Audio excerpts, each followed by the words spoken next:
So, hope you all enjoyed Haley making fudge yesterday. Turns out that after reviewing my family recipe for fudge, it's actually largely the same, which I did not realize. I thought mine was like a normal traditional one. So we decided not to do that. But today, we are making the ultimate Halloween candy, the one that everyone doesn't like, because they've only had the shit ones that were all made in 1950s and they just keep selling over and over again. Yeah, we're making candy corn, but we're making good candy corn. You should enjoy this one. So, like I said, we are doing candy corn today. I have cheated and done a little bit of the work ahead of time. Let me grab the recipe so that I actually have the values. So, in a food processor bowl, I've already got 4.5 ounces of powdered sugar. Yes, weigh it, damn it. 0.5 ounces of dry milk, or you could use malted milk powder. It gives you a different flavor, but I kind of like it. It also turns out different, so. And a 1/4 ounce of kosher salt. So, nice and easy. Lock it all down, and we are going to process it until it's homogeneous and until... Lock on, you little bugger. Until basically the little clumps of dry milk powder just sort of vanish into everything else.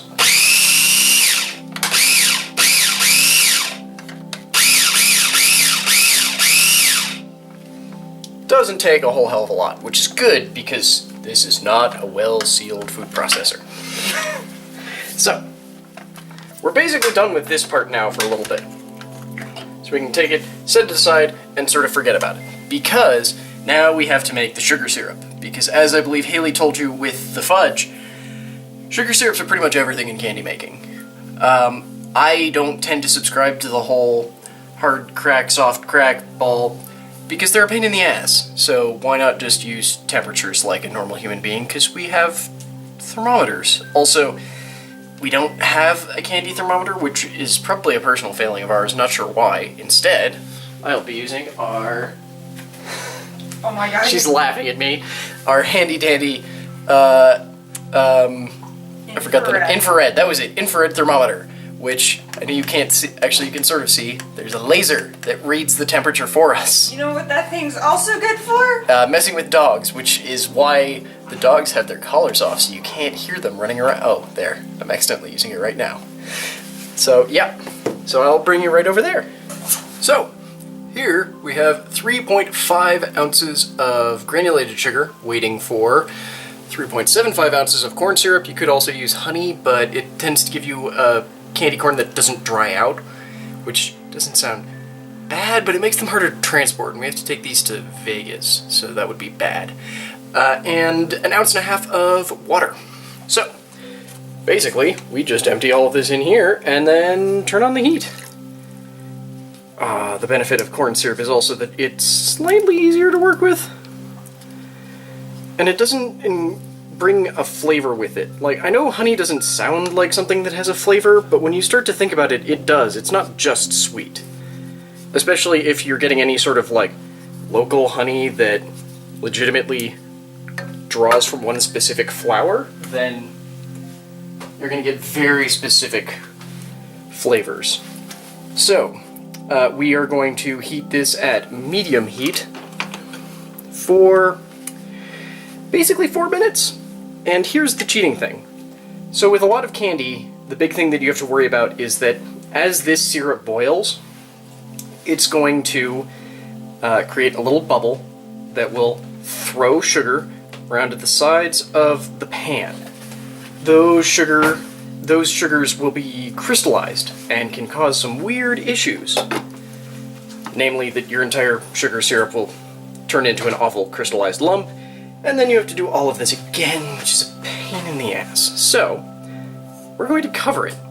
Because if your lid is actually tight to the pan properly the way it should be, then the steam that's being released from the water will still mostly escape, but a little bit of it will catch on the sides of the lid, pour down on the sides of your pan, and start dissolving those crystals, and reincorporate the sugar in so you have way less of an issue with recrystallization. And now we're gonna wait for about 4 minutes. See y'all in the 4 minutes? Sure, let's go with that. So, as you can see, nice and boiling away, has been for probably 3 of our 4 minutes. Trying not to get too close because it is quite hot. So at this point, we get to start actually working with it again. So, take off the lid, open it away from you just in case of any steam, and take 4 ounces of butter, or you can cheat and just use a stick, and add it right to this monstrosity.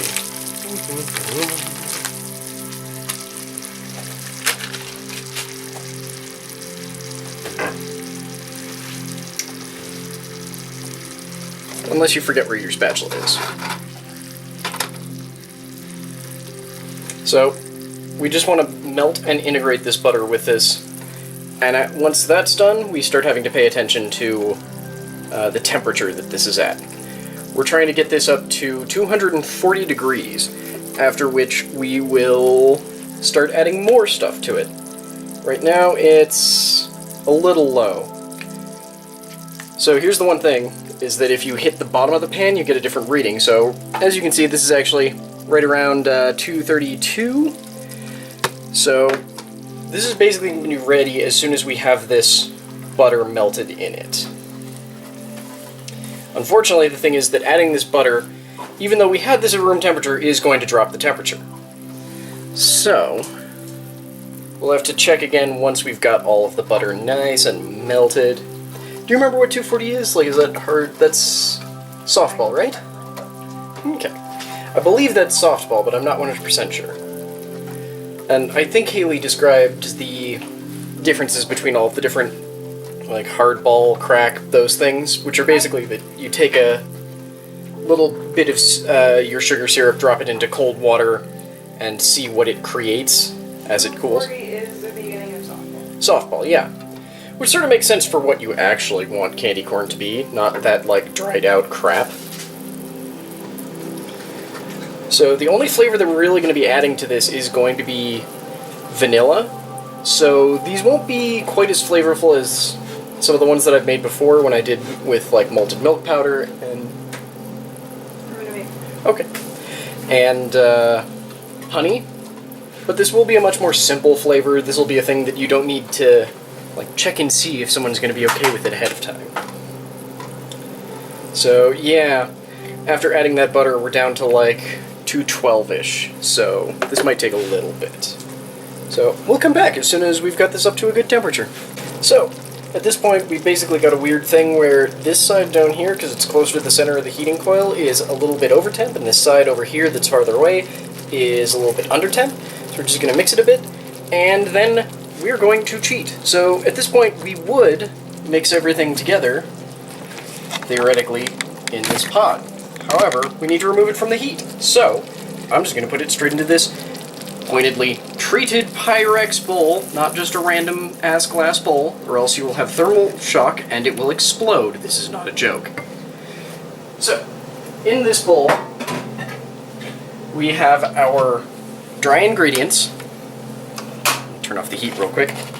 And now, a little bit of vanilla. Specifically, this is, there we go, about half a teaspoon. That's actually a little bit more than a half teaspoon, but I'm okay with that. So, now we just mix this together until it forms sort of a dough. Because of the vanilla, this will have a bit of a brown tinge to it, and because of the butter, it will have a bit of a yellow tinge to it, but we're going to be okay with that. Because you don't want it to be that perfect, awful, pure white, because nothing is actually that color. Let's face it. So this does mean that the top of your candy corns won't look quite perfect, but screw it, who cares?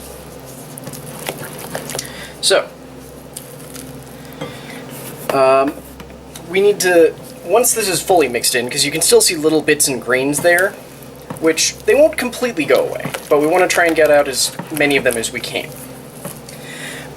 We need to then cool this for 10 to 15 minutes, basically until we can work it with our hands, and once it stops looking quite so liquid, basically. Once it starts to set up a little bit, and becomes sort of like if you've ever worked with a fondant, it'll become very similar to a fondant, and be relatively loose, but still workable. But yeah, we've got about 10-15 minutes to kill now while we wait for this to cool down. See you then. There we go. Hello all. So, now we have our nice little sugar dough. Yeah, I know it doesn't look like a hell of a lot. So, we're going to divide this into 3 pieces, and we're going to start coloring them. So, let's get on with that.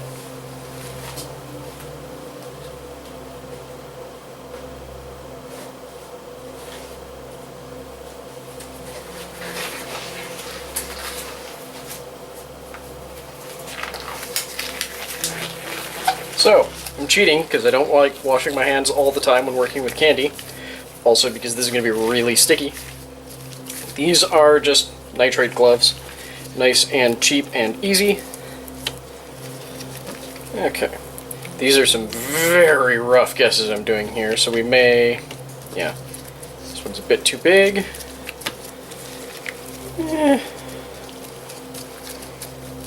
Yeah, that's about right. Okay. So, this one I'm going to color yellow because yellow is the easiest one to do. For you see, I don't have gel colors. We're doing this with food coloring. The, like, liquid stuff. So this is yellow. We won't need a ton of yellow.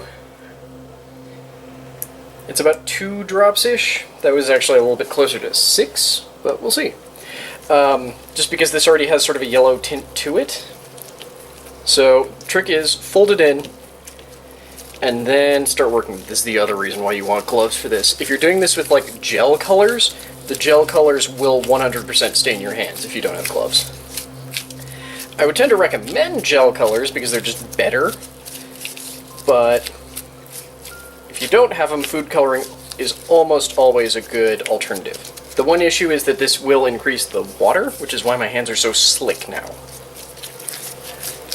However, that's actually already looking downright good. Yeah, that is pretty good for our first color. So now, I'm going to go swap gloves.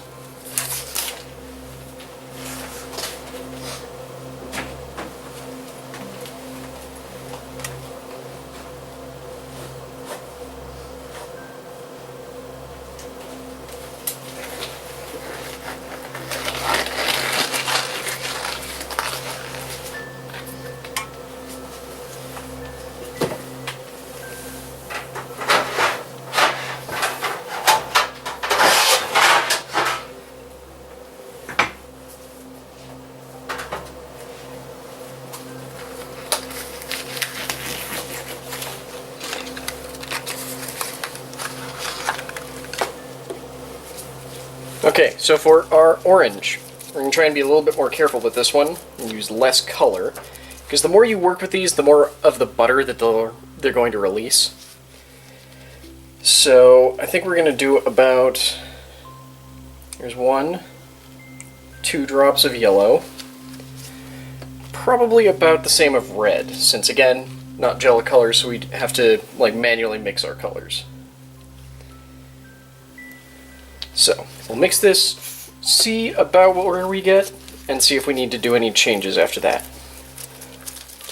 The one thing I'll say is, if you're getting these, like, feeling too greasy or too oily, you can always add more powdered sugar. Because I've already added some powdered sugar to these, just to make it a little bit easier to work with. But try not to add too much, or else you'll get a weird, or it won't be weird, but you'll change the texture on it. That actually looks pretty decent considering we're trying to go for a much stronger orange. Yeah. So, I think I'm basically going to powder these with a little bit of extra powdered sugar just to try and wick off some of this extra moisture. And then we're going to start making our candy corn. It's pretty much that easy.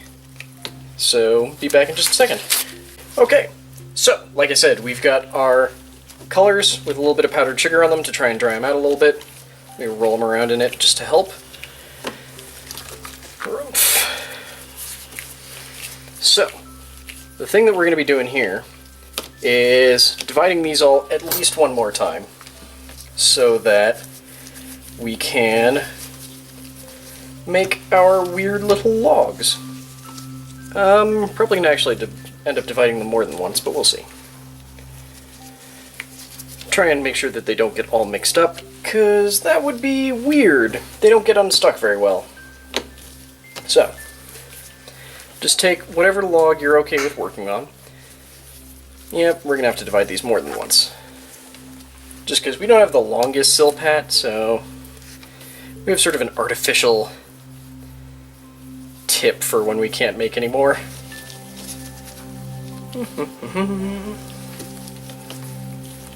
And maybe don't do it the way I just did, so that you have to roll past your own hand, or your own former work, because it makes it way harder.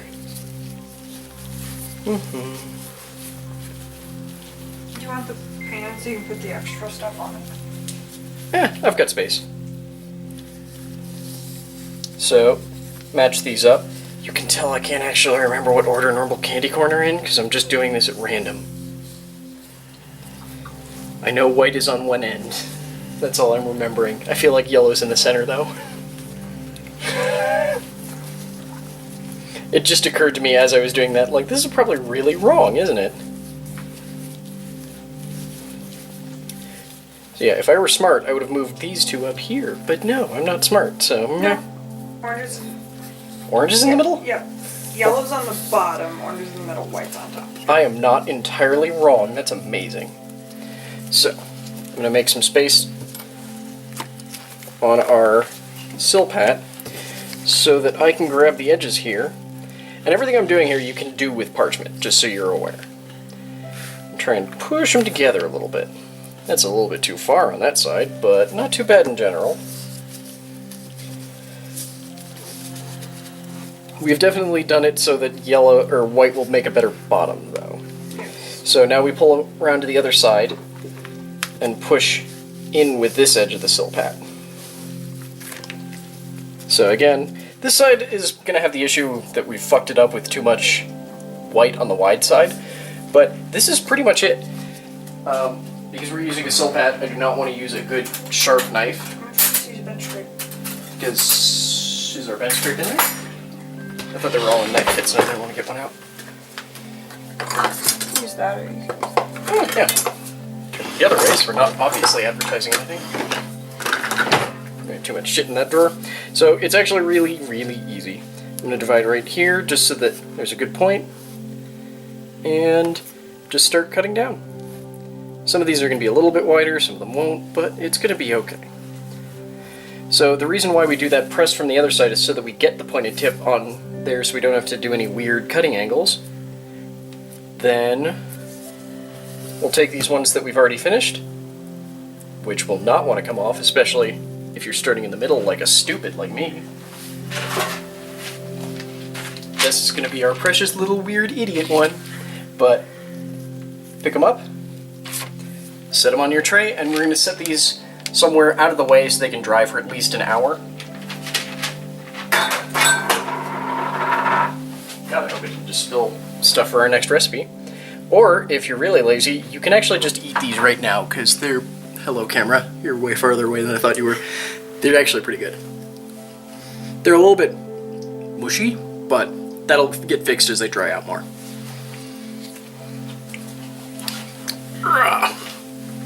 Better if I do it like this. Anyway, thank you all very much for tuning in. We'll see you tomorrow for whatever candy it is that we're doing tomorrow. Bye, guys. Thanks for watching the video. Hope you enjoyed it.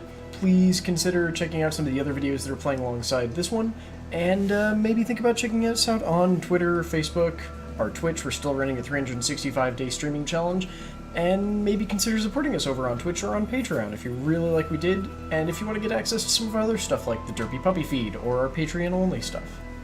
Either way, thanks y'all.